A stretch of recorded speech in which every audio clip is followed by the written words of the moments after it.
moving the show right along. Yes, we're having fun with microphones. How are you, Franco?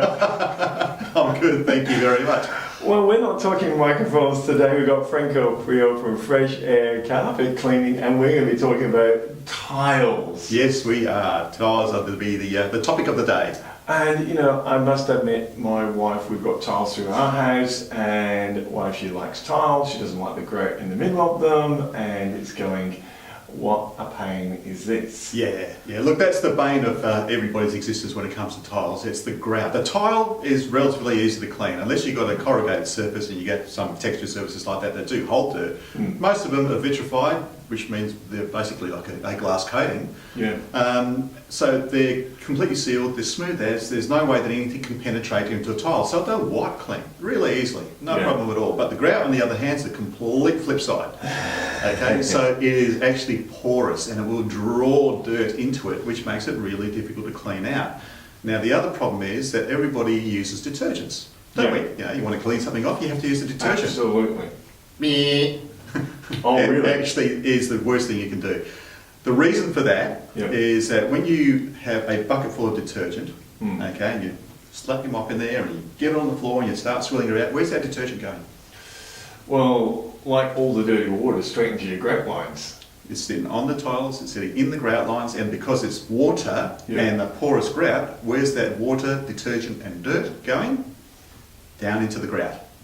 Okay, now the problem with detergents are that most of the detergents we use are petrochemical based, so they're oily by nature. Okay, so is that where you get a film sometimes after you start getting a film on the tile. That's right. Build up. Yep, and you will find that I've been to some places where there's so much detergent residue built up in the grout line, so you can actually pick it out. Oh, okay, wow. so there's a layer of scum on top of it. And the problem there is that people have been thinking, oh well, my tiles are getting dirty. I'll use more detergent. So you're just adding and adding to it, so you get these beautiful black lines because that oil then attracts dirt to itself in itself. Wow. So it becomes dirtier and dirtier and dirtier. I know, for instance, my own house when I first bought it 20 odd years ago. I walked into the place. It was already quite a few years old. Then it was built in 1969, but the grout lines in that were dark grey. And try as I might, I could not clean it with normal procedures. That always just looked grey. And I thought, oh, well, okay, it's grey grout. How many of us have gone like that? Oh, that's just what it is. Yeah. But, I mean, unless you actually had the tiles laid yourself and you knew what colour it was supposed to be, I was none the wiser. Anyway, I got the first prototype, and so I had one of the first machines available in Australia to play with. And of course, whose tiles did I do first? Oh yes. Yeah. So I did my own tiles, and lo and behold, that grey coloured grout was actually a light fawn colour, and my eyes just popped out of my head. Could not believe the difference. Wow. Yeah. So the machine actually cleaned the grout lines. It cleaned it so efficiently. Now the tiles did, as a result, look a lot brighter as well. But, you know, they didn't look so bad before. They just looked brighter. Yeah. Okay. But the grout lines, it was day and night, literally day and night. You can see the light colour where I run the machine over, and the dark colour where I hadn't yet. Is it a complex process with the machine? I mean, is it very time consuming? It's relatively quick and easy. Right. Certainly a lot quicker than being down on your hands and knees with a scrubbing brush or a toothbrush and bleach, which a lot of people try to do. And all you end up with that is a set of very sore knees. Yes. And a sore But back. it doesn't work anyway. Well, it doesn't work. It works reasonably well, but the amount of effort that you've got to put into it, honestly, it's so much better to come in and get me to actually clean those tiles, get it back to a good base, and there you can maintain it from there. You still need to have it properly cleaned periodically, but it makes it look so much better. Now, we're talking cleaning tiles before we get into you fixing the problem. What about these, and I'm going back to my grandmother, God bless her, lovely woman, but she told me you don't clean tiles with anything but water and a cap full of vinegar. Yeah, to a certain degree that is true. Yeah. Okay. So the cap full of vinegar is probably better than the detergent solutions, because as I said, the detergent solutions will leave those horrible residues. The cap full of vinegar, not so bad. My preference is the cap full of methylated spirits, because methylated spirits evaporate off, but it's great at dissolving greases. So you can use that instead. But whereas most people assume that you've got to flood the floor, okay, that's another big no-no, because once again you're leaving a lot of moisture behind in the ground. Because it doesn't matter what you're using to lift the dirt off if you've just got a flood going on or lots of water going on. Yeah, water is the enemy. Whilst it's your friend, it's also your enemy. Does steam mops cause the same problem, Frank? Because I've seen steam mops and some leak a lot of water and yeah. A steam mop, if it's working properly, shouldn't leak a lot of water. But I just haven't found any of them to be that particularly great at actually cleaning and lifting off the floor. The thing that I find works best is just plain old water, okay, or even as I said, with a bit of a methylated spirit mix in there, especially in the kitchen area, you're going to have a little bit of a greasy buildup, and a microfiber mop. And the idea is you put a mist of water, and then you run your mop over it until the floor is dry. So what's happening there is the water is helping to transport the dirt off the tile and the grout into your microfiber mop, and the microfiber, think of Velcro, okay, Velcro sticks like glue, doesn't it? You know? And what's microfiber made from? The same sort of stuff that your Velcro's made from. I wondered what it was made from. So it's literally like little hooks. And it will hook the dirt and retain it in there until you throw it into your washing machine and wash it out. Right. Okay. So you will actually get a cleaner result by using very little water than you will by using the traditional detergent and mop method. So I've been in the commercial premises and I've seen the guys with these microfiber mops and I've seen them with the spray. Yeah. And I've gone, where's his bucket? Yeah.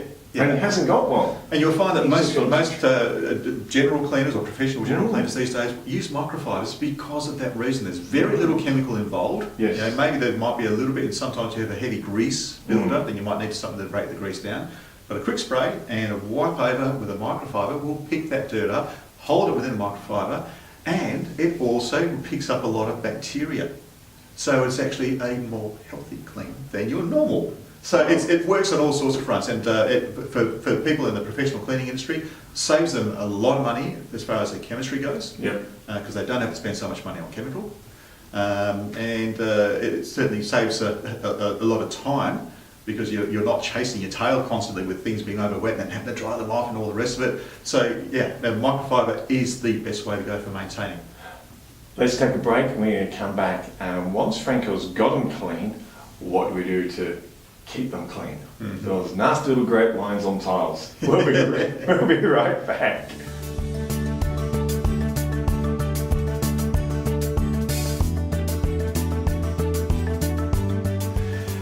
Well, we're back. Audio's all working. Hey! And we did have a trouble at the beginning of, I had a problem at the beginning of the Mike show. and Mike's. Yeah, but you're having no problem in getting people's grape lines clear in the tiles, which I must admit, for my wife and all my family members, it just seems to be one of those bugbears that they get into and go, no matter what I'm doing, it's getting worse. Yes.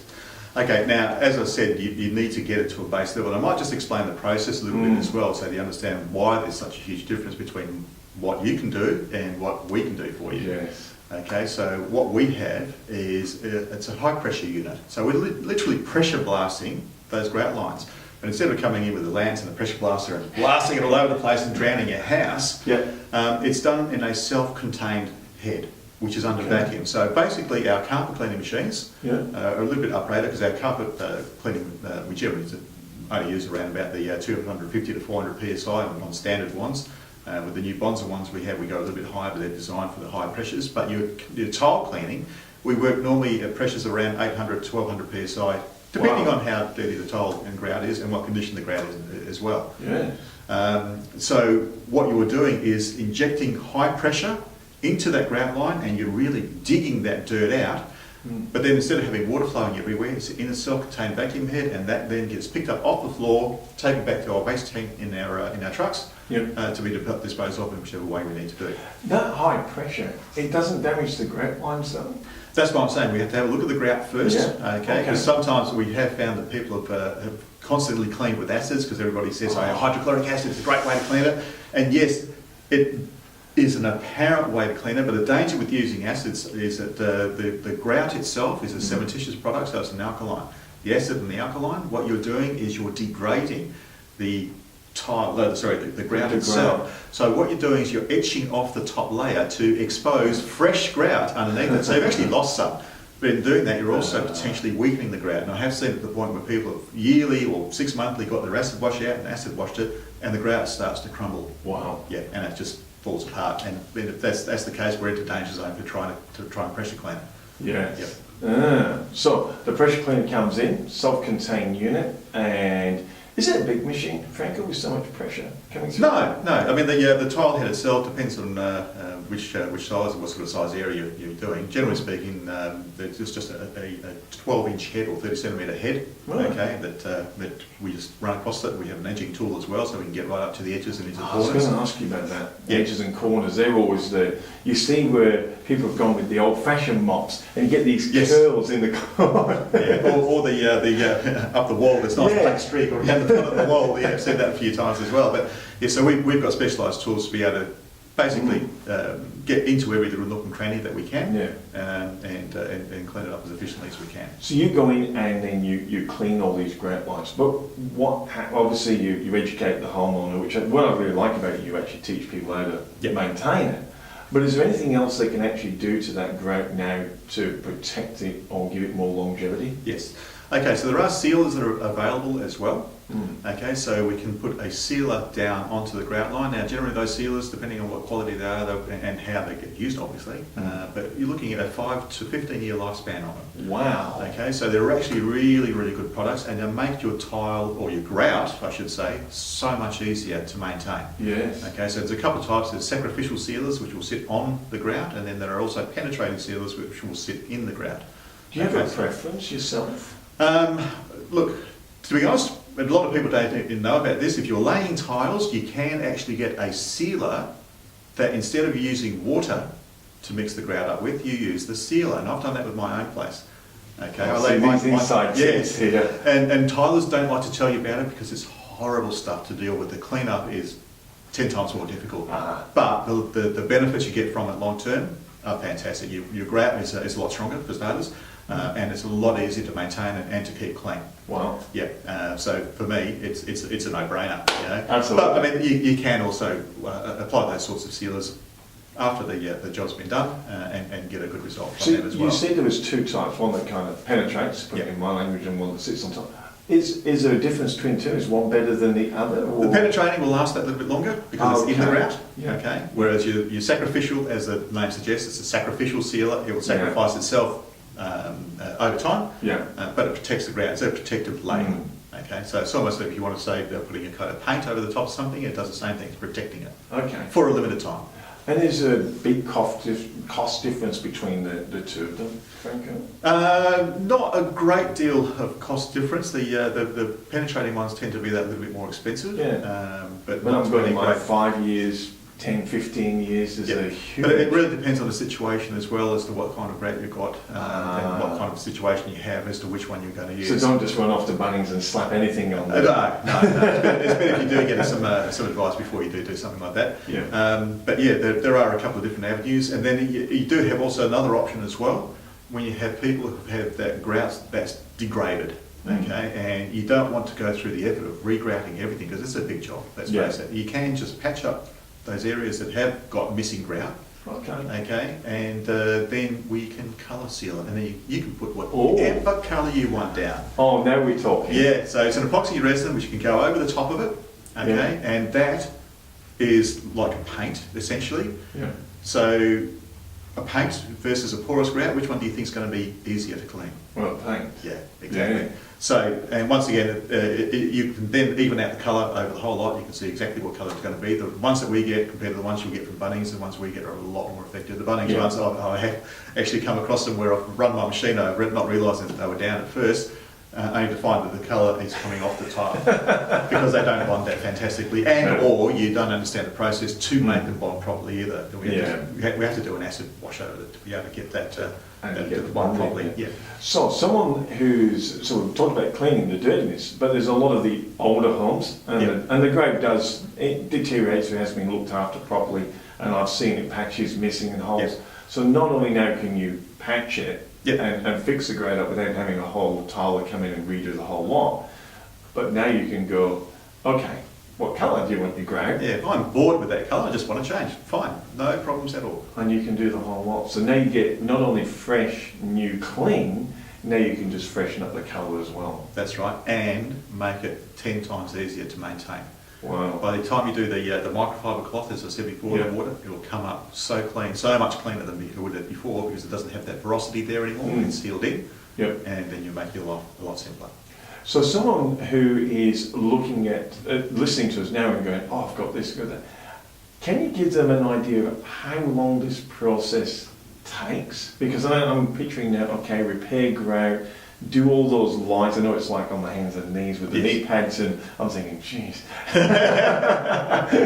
long is this going to take you to fix it all Look, up? if we have to do a grout repair first, then you've got to let the grout set in the line, so we can't do it on the same day. Right. Okay, so we do our clean, let that dry off, do the repair, let that do what it needs to do, and then we can come in and do the grout seal as well. Okay. Okay, but that would not be on another day. Right. So it certainly wouldn't be same day, because as I said, it takes that little bit of time for the Yeah. grout to set properly and be cured enough to be able to work with.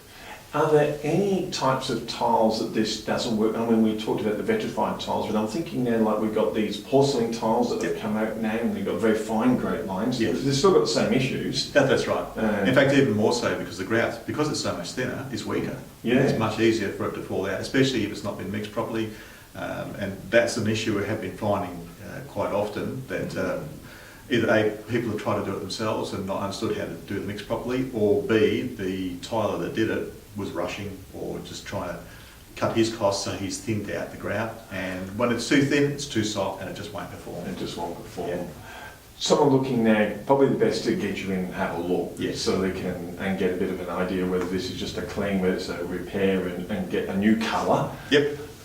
Jeez, my wife will be ringing now. Oh, we bought her this colour, no! I might not show this episode. Or at least not have her in the room. Dear, what is the best way for someone to contact you, Franco, to come out and maybe just do a quick assessment and see what they need?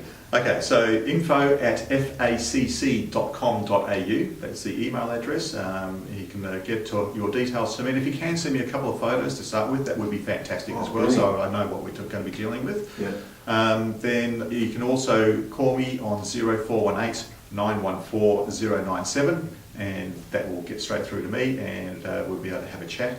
Once again, you can send photos through on that number by text, so that we can have a look at it and have a chat over the phone about that way. Brilliant. Thank you so much for coming in. And for everyone out there now, we've got tiles, want them clean, want them spick and span. We are coming into our warmer months now, and why bother yourself down doing those horrible jobs when you've got all the equipment? Oh yeah, I make it so much easier. And when you look at the cost benefit versus the amount of work that you have put into it, it's not that expensive in relative terms. No, Yeah. absolutely brilliant. Franco, thank you very much once again. No worries, thank you.